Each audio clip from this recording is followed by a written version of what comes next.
ನಿಖಿಲ್ ಕುಮಾರಸ್ವಾಮಿ ಸೋಲಿಗೆ ಯಾರು ಕಾರಣ ಮತ್ತು ಬಸವಣ್ಣ ಹೇಳಿದ ಭವಿಷ್ಯದ ಬಗ್ಗೆ ರಾಜಕಾರಣಿಗಳು ದೊಡ್ಡ ದೊಡ್ಡವರು ಯಡಿಯೂರಪ್ಪನವರೆಲ್ಲ ಹೋಗಿ ಜ್ಯೋತಿಷ್ಯ ಕೇಳ್ತಾರೆ. ನೀವು ಎಷ್ಟು ಜನರ ಭಾವನೆಗಳ ಮೇಲೆ ನೀವು ಆಟ ಆಡ್ತಾ ಇದ್ದೀರಾ?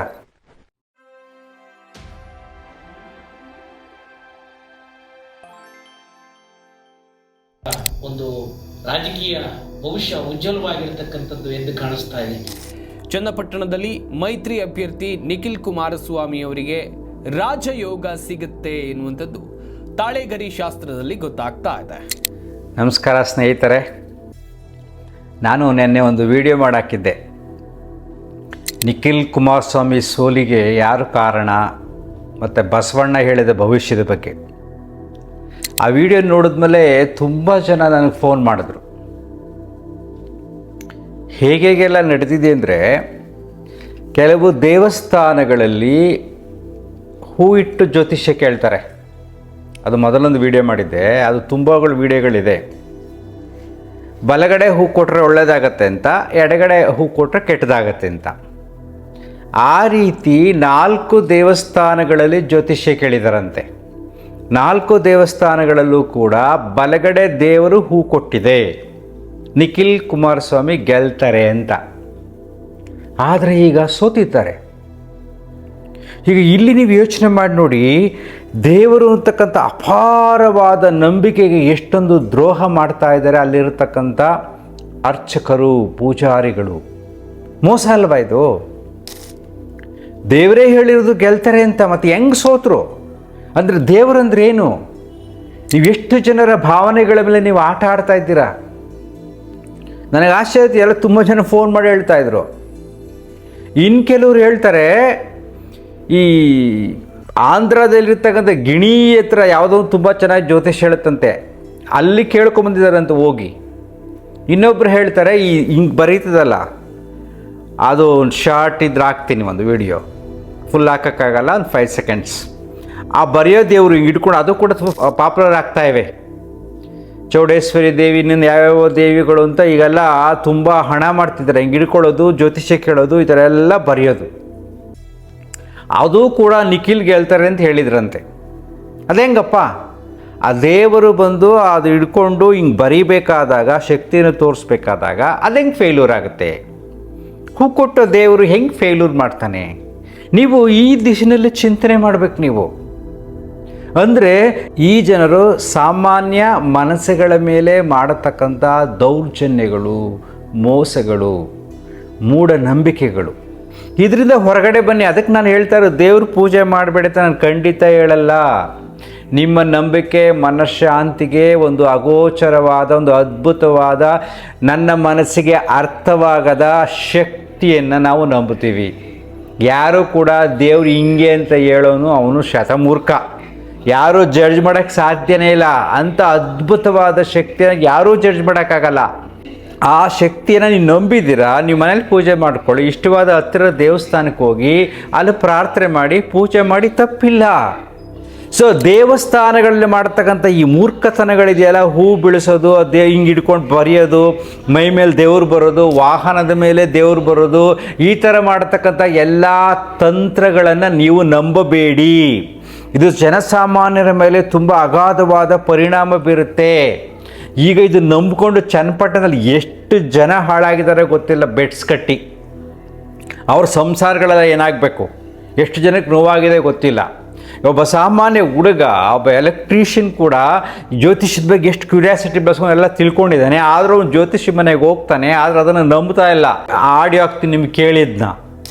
ಇವತ್ತು ಎಪಿಸೋಡ್ ಸೂಪರ್ ಆಗೈತೆ. ಇದ್ರ ಬಗ್ಗೆ ನಾನು ಗಮನಿಸಿದೆ. ಹೌದಾ? ಒಂದ್ 4-5 ಜನ ಜ್ಯೋತಿಷ್ಯರು ಹೇಳಿದ್ರು. ಇವನು ಯೋಗೇಶ್ವರ್ ಒಂದ್ಸರಿ ಸ್ಟೇಟ್ಮೆಂಟ್ ಕೊಟ್ಟೆ ಎಲೆಕ್ಷನ್ ಇದಾದ್ಮೇಲೆ. ಆ ಟೈಮಲ್ಲಿ ಮಾರನೇ ದಿನಕ್ಕೆನೆ ನಿಖಿಲ್ ಗೆಲ್ತಾನೆ ಅಂತ 4-5 ಜ್ಯೋತಿಷ್ಯರುಗಳು ನಾನು ಕೇಳಿದೆ ಗೆಲ್ತಾನೆ ಅಂತ. ಆಮೇಲೆ ಗಿಣಿ ಶಾಸ್ತ್ರ ಕೇಳೋರು ಆಂಧ್ರದ ಬಗ್ಗೆ ಈ ತರ ಎಲ್ಲ ಆಗಿ. ಆಂಧ್ರದಲ್ಲಿ ಯಾರು ಗಿಣಿ ಶಾಸ್ತ್ರ ಕೇಳಿದ್ರು? ಅಲ್ಲೊಬ್ಬ ಯೂಟ್ಯೂಬರ್ ಒಬ್ರ ಅಲ್ಲಿ ಇಲ್ಲಿಂದಾನೆ ಹೋಗಿ ಅಲ್ಲಿ ಕೇಳ್ಕೊಂಡ್ ಬಂದವನು, ಯಾರು ಚನ್ನಪಟ್ಟಣದಲ್ಲಿ. ಅದು ಯೂಟ್ಯೂಬ್ ನಾನು ಮೊಬೈಲ್ ಅಲ್ಲಿ ನೋಡ್ಬಿಟ್ಟು ನಾನು ಹಿಂಗ ಇವ್ ನಿಖಿಲೇ ಬರ್ತಾನೆ ಇವ್ರೆಲ್ಲ ಹೇಳೋದ್ ನೋಡಿದ್ರೆ ಈ ಜ್ಯೋತಿಷ್ಗಳು 4-5 ಜನ ಹಂಗಾಗಿತ್ತು. ಇವತ್ತು ಎಪಿಸೋಡ್ ನೋಡಿದ್ನಲ್ಲ, ಇದು ತುಂಬಾನೇ ಸೂಪರ್ ಹಾಕಿದ್ರೆ. 4 ಜನ ಜ್ಯೋತಿಷಿಗಳಿದ್ರ ನಿಖಿಲ್ ಗೆಲ್ತಾರೆ ಅಂತ. ಹೌದೌದು, ಇಲ್ಲಿ ಇವ್ ಯಾರು ಜೈ ಶ್ರೀನಿವಾಸನು ಅವ್ರು ಮಾತಾಡವ್ರೆ. ಆಮೇಲೆ ಇನ್ನೊಬ್ರು ಇಲ್ಲಿ ನಾಗರೂಪದಲ್ಲಿ ಒಬ್ಬ ಅವನ ಹೆಸರು ಏನು ಅಂತಾರಪ್ಪ, ಅವ್ರೊಬ್ರು, ಇನ್ನೊಂದಿಬ್ರು. ನಾನೇ ಯೂಟ್ಯೂಬ್ ಅಲ್ಲೇ ನೋಡ್ದೆ ಸಮಯ. ಅಲ್ಲ ಸರಿ, ಅದೆಲ್ಲ ನನ್ಗೆ ಫಾರ್ವರ್ಡ್ ಮಾಡಿ 4 ಜನದ್ದು ಸಿಕ್ಕ್ರೆ. ಹೌದಾ, ಸರಿ ಬರ್ತಾ ಇರ್ತಾವೆ, ತೆಗ್ದ್ಬಿಟ್ಟು ನಿಮ್ ಕಳಿಸ್ತೀನಿ. ತೆಗ್ದ್ಬಿಟ್ಟು ನನಗೆ ಅದ್ ಲಿಂಕ್ ನಾನು ವಾಟ್ಸ್ಆಪ್ ಅಲ್ಲಿ ಕಳಿಸಿ ನಾ ಬೆವರುಳಿಸ್ತೀನಿ ಹಾಕಿ. ಆಮೇಲೆ ಇನ್ನೊಬ್ರು ಯಾರಪ್ಪ ಅವರು ಕೊಟ್ಟೆಸ್ ನಾಗರಾಜ್, ಅವರು ಸರಿಯಾಗಿ ಹೋಗುದಾರೆ ಜ್ಯೋತಿಷ್ಯಗಳಿಗೆಲ್ಲ. ನಿಮ್ ಈಗೆಲ್ಲ ಜನಗಳನ್ನ ರಾಜಕೀಯ ಎಲ್ಲ ಹಾಳು ಮಾಡಾಕ್ ಬಿಡ್ತೀರ, ಗೆಲ್ತಾರೆ ಅಂತಾನು ಒಂದು ಅದು ಕೊಟ್ಟರ್ ನಾಗರಾಜ್ ಅಂತ ಬರ್ತಾರೆ. ಅವರು ಹಂಗೆ ನೆನ್ನೆ ಯೂಟ್ಯೂಬ್ ಅಲ್ಲಿ ಹಾಕಿದ್ರು ಅವರು. ಹೌದಾ, ಸರಿ. ಬಿಡದಿಲಿ ಒಂದು ಹೋಟ್ಲ್ ಓಪನ್ ಆಗಿತ್ತು, ಆ ಬಸ್ಸನ್ನ ಕರ್ಸಿದ್ರು. ನಾನು ಅವತ್ತು ಊರ್ಗ್ ಹೋಗ್ಬೇಕಾರೆ ಬಿಡದಿ ಹೋಟ್ಲಿಗೆ ಕರ್ಸಿದ್ರು ಓಪನ್ಗೆ, ಅದೇ ಇನಾಗ್ರೇಷನ್ಗೆ. ಆ ಹೋಟ್ಲ್ 6 ತಿಂಗಳು ನಡೆದೇ ಇಲ್ಲ. ನಾನೇ ಕಣ್ಣಾರೆ ನೋಡಿದ್ದೀನಿ ಆ ಬಸ್ ಗೊತ್ತಾಯ್ತಾ? ಹಂಗೆ ಅದನ್ನೆಲ್ಲ ಕಳಿಸಿ, ಬಿಡದಿದ್ರು ಅದನ್ನು ಕಳಿಸಿ. ನಾನು ಕಣ್ಣಾರ ರಿಯಲ್ ಆಗಿ ನೋಡ್ದೆ. ಇನಾಗ್ರೇಷನ್ ಊರ್ಗ್ ಹೋಗ್ತಾ ಇದೆ, ಬಸ್ಸನ್ ಕರ್ಸಿ ಇಳಿಸಿ ಅದ್ರಲ್ಲೇ ಟೇಪ್ ಕಡ್ಸಿ ಒಳಗಡೆ ನುಗ್ಗ್ ಬಂತ. ಆ ಹೋಟ್ಲೇನೆ ಒಂದ್ 5-6 ತಿಂಗಳು ನಡೀತು. ಕಸ್ಟಮರ್ ಒಬ್ರು ಹೋಗ್ದೇನೆ ಹೋದ್ರು. ಅದಾದ ಹೋಟ್ಲ್ ಹೋಗಿ ಈಗ ಬಾರ್ ಅಂಡ್ ರೆಸ್ಟೋರೆಂಟ್ಸ್ ಮಾಡವ್ರ. ಅದ ಎಲ್ಲ ಹೋಯ್ತಾರ ಕಸ್ಟಮರ್ ಈಗ. ಇದು ನಾನ್ ರಿಯಲ್ ಆಗಿ ಕಣ್ಣಾರೆ ಹೋಗಿ ನಾನು ಬಸ್ಸನ್ ಕಾಲ್ ಬಿದ್ಬಿಟ್ಟು ₹100 ಇಸ್ಕಟ್ಬಿಟ್ಟು ಬಂದೆ.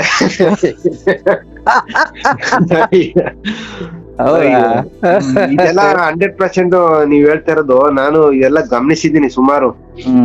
ಎಲ್ಲ ಮೋಸ ಮಾಡ್ತಾರ್ರಿ. ಹೌದೌದು, ಇದು ಸತ್ಯ ಘಟನೆ ಸ್ವಾಮಿ. ಆಮೇಲೆ ಈ ಜ್ಯೋತಿಷ್ ಹೇಳಿದ್ರಲ್ಲ ನೀವು ಮೊನ್ನೆ ಒಂದು ಹಾಕಿದಾಗ, ಅದು ಅಷ್ಟೇ. ಆಮೇಲೆ ಇದು ಅಂದ್ರದೊಂದು ರುದ್ರ ಅಂದ ಇವ್ರು ಅವ್ರದ್ದು ಬಂದು ಬಾರಿ ಇದ್ರ ಬಗ್ಗೆ ನಾನು ಕೇಳಿದೀನಿ. ಆತ್ಮದ ಬಗ್ಗೆ ಹಂಗೆ ಹೇಗೆ ಅಂತ. ಎಷ್ಟೋ ನಾನು ಗುರುಗಳ ಮನೆ ಯಾವ್ದೋ ಒಂದು ಜ್ಯೋತಿಷ ಮನೆಗೆಲ್ಲ ಕೆಲ್ಸಕ್ಕೆ ಹೋಗ್ತೀನಿ, ಹಂಗೆ ಹಿಂಗೆ ಅಂತ ಎಲ್ಲ ಹೇಳ್ತಾರೆ. ಅವೆಲ್ಲ ನಾನು ಇವೆಲ್ಲ ಲೆಕ್ಕ ಕಟ್ಗಳಲ್ಲಿ ನೆಟ್ಬಿಡ್ತಾ ಇರ್ತೀನಿ. ನೋಡಿ, ಜ್ಯೋತಿಷ್ಯರಿಗೂ ಮನೆಗೆ ಕೆಲ್ಸಕ್ಕೆ ಹೋಗ್ಯಾರೆ ಕೂಡ ಅವ್ರು ನಂಬ್ತಲ್ಲ ನೀವು. ಯಡಿಯೂರಪ್ಪ ಪಿಎಗೆಲ್ಲ ಜ್ಯೋತಿಷ ಹೇಳ್ತಾರೆ. ಇಲ್ಲೊಬ್ರು ಇದು ಪಾಪರೆಡ್ಡಿ ಪಾಳ್ಯದಲ್ಲ ಅವ್ರೆ, ಅವರು ಯಾವ್ದೋ ಕಡೆಯಿಂದ ಎಲೆಕ್ಟ್ರಿಕಲ್ ಕೆಲ್ಸಕ್ಕೆ ಹೋಗ್ತಾ ಇರ್ತೀನಿ ಅವ್ರ ಮನೆಗೆ. ಅಯ್ಯಪ್ಪ ಜ್ಯೋತಿಷ ಎಲ್ಲ ಹೇಳ್ತಾನೆ, ಯಡಿಯೂರಪ್ಪ ನಾನೇ ಹೇಳೋದು ಹಂಗೆ ಹಿಂಗೆ ಅಂತ. ಅದೆಲ್ಲ ನೆನ್ಸ್ಕೊಂಡು ನಕ್ಕಿದೀನಿ ನಾನು. ಅಂದ್ರೆ ಜನಸಾಮಾನ್ಯರಲ್ಲಿ, ಯುವಕರಲ್ಲಿ ಎಷ್ಟೊಂದು ಪ್ರಭಾವ ಬೀರುತ್ತೆ ಈ ಜ್ಯೋತಿಷ್ಯ ಮತ್ತು ಈ ಪವಾಡಗಳು, ಈ ಸುಳ್ಳು ತಂತ್ರಗಳು ಅಂತ. ಯಾವುದೇ ದೇವರು ಮನುಷ್ಯನ ಮೇಲೆ ಬರುವುದಿಲ್ಲ. ಇದು ಪದೇ ಪದೇ ಎಲ್ಲ ವಿಡಿಯೋದಲ್ಲಿ ಹೇಳ್ತೀನಿ. ಯಾವ ದೇವಸ್ಥಾನದಲ್ಲಿ ಮನುಷ್ಯನ ಮೇಲೆ ದೇವರು ಬರುತ್ತೋ ಆ ದೇವಸ್ಥಾನಕ್ಕೆ ಹೋಗಬೇಡಿ. ಯಾವ ದೇವಸ್ಥಾನದಲ್ಲಿ ಬಲಗಡೆ ಹೂ ಕೊಡುತ್ತೆ, ಎಡಗಡೆ ಹೂ ಕೊಡುತ್ತೆ ಅಂತ ಹೇಳ್ತಾರೋ ಅವರು ಮೋಸಗಾರರು. ಭಾವನೆಗಳಿಗೆ ಧಕ್ಕೆ ಆಗುತ್ತೆ, ನೀವು ನಂಬಿ ಮೋಸ ಹೋಗ್ತಾರೋ ಅಲ್ಲಿ ಹೋಗಬೇಡಿ. ಯಾವ ದೇವಸ್ಥಾನ ಹಿಂಗೆಲ್ಲ ಬರೀತದೋ ಅಲ್ಲಿ ಹೋಗಬೇಡಿ. ಯಾವ ದೇವರು ಬಂದು ನಿಮ್ಮ ಕಿವಿಲಿ ಮಾತಾಡುತ್ತೋ ಅವರನ್ನು ನಂಬಬೇಡಿ. ದೇವರನ್ನತಕ್ಕಂಥ ಪದದ ಅರ್ಥವೇ ಅರಿಯದ ಮೋಸಗಾರರು. ಅರ್ಥ ಆಗ್ತಿದೆಯಾ? ಸಿಂಪಲಾಗಿ ನಾನು ನಿಮ್ಗೆ ಹೇಳ್ತಾ ಇದ್ದೀನಿ. ಬೆಟರ್ ನೀವು ಮನೆಯಲ್ಲಿ ಪೂಜೆ ಮಾಡ್ಕೊಳ್ಳಿ, ಹತ್ತಿರ ದೇವಸ್ಥಾನಕ್ಕೆ ಹೋಗಿ ಪ್ರಾರ್ಥನೆ ಮಾಡಿ. Very simple. ನಿಮ್ಮ ಮನಸ್ಸಿಗೆ ಯಾಕೆ ಅರಳುತ್ತಾ ಇಲ್ಲ? ತಿರುಪತಿನಲ್ಲಿ ಯಾರ ಮೇಲೂ ದೇವರು ಬರ್ತಾ ಇಲ್ಲ, ಆದರೆ ತಿರುಪತಿನಲ್ಲಿ ಹೂ ಕೊಡೋಕ್ಕೆ ಅಲ್ಲಿ ಟೈಮ್ ಇದೆಯಾ? ಅಲ್ಲಿ ನೋಡೋಕ್ಕೂ ಟೈಮ್ ಇಲ್ಲ. ಧರ್ಮಸ್ಥಳದಲ್ಲಿ ಹೂ ಕೊಡೋಕ್ಕೆ ಅಥವಾ ಶಾಸ್ತ್ರಕ್ಕೆ ಟೈಮ್ ಇದೆಯಾ? ಅಲ್ಲಿ ದೇವರು ಬರೋಕ್ಕೆ ಟೈಮ್ ಇದೆಯಾ? ಅಲ್ಲಿ ನೋಡ್ತಾರೆ, ಹಿಂಗೆ ಓಡ್ತಾ ಇರ್ತಾರೆ. ಅದು ನೋಡಿದಾಗ ನಿಮ್ಮ ಮನಸ್ಸಲ್ಲಿ ತಿಳುವಳಿಕೆ ಬರಬೇಕು ಅಲ್ವಾ? ಅಲ್ಲಿ ನೋಡ್ತಾ ಇದ್ದೀನಿ, ಎಷ್ಟೊಂದು ಜನ ಹೋಗ್ತಾ ಇದ್ದಾರೆ, ಇಲ್ಲಿ ನೋಡ್ತಾ ಇದ್ದೀನಿ, ಅಲ್ಲಿ ನೋಡ್ತಾ ಇದ್ದೀನಿ, ಎಷ್ಟೊಂದು ಜನ ನೋಡ್ತಾರೆ. ಪ್ರಕೃತಿಯನ್ನು ನೋಡುವ ಕಲೆ ಇದು. ನೋಡಿದಾಗ ಹೌದು, ಈ ಸಣ್ಣ ಪುಟ್ಟ ದೇವಸ್ಥಾನಗಳಲ್ಲಿ ಹಣ ಮಾಡೋಕ್ಕೆ ಮೋಸ ಮಾಡ್ತಾರೆ ಅಂತ ಡೈರೆಕ್ಟ್ ಮೋಸಗಾರರು ಅವರು. ಅದನ್ನು ನೀವು ನಂಬೇಡಿ. ಅದು ನೋಡಿದಾಗ ನಿಮಗೆ ಹೌದು ಹಿಂಗೆ ಬರಲ್ಲ ಅನ್ನಬೇಕು. ಸೊ ಇಲ್ಲಿ ನಂಬಿಕೆ ಇರತಕ್ಕಂಥ ಪದವನ್ನು ಉಪಯೋಗಿಸ್ಕೊಂಡು ಎಲ್ಲ ನಾವು ನಂಬಿಕೆನ ಹಾಳು ಮಾಡ್ತಾ ಇದ್ದೀರಿ ಅಂತ ಜಗಳ ಮಾಡೋರಿದ್ದಾರೆ. ಅರ್ಥ ಆಗ್ತಿದೆಯಾ? ಸೊ ನಂಬಿಕೆ ನಿನ್ನಲ್ಲಿ ಬರಬೇಕು, ಶಾಂತತೆ ನಿನ್ನಲ್ಲಿ ಬರಬೇಕು. ಯಾವ ದೇವಸ್ಥಾನದಲ್ಲಿ ಪ್ರಶಾಂತತೆ, ಈ ಪವಾಡಗಳಿಲ್ಲವೋ, ಪವಾಡವಿಲ್ಲದ ದೇವಸ್ಥಾನವೇ ನಿಜವಾದ ದೇವಸ್ಥಾನ.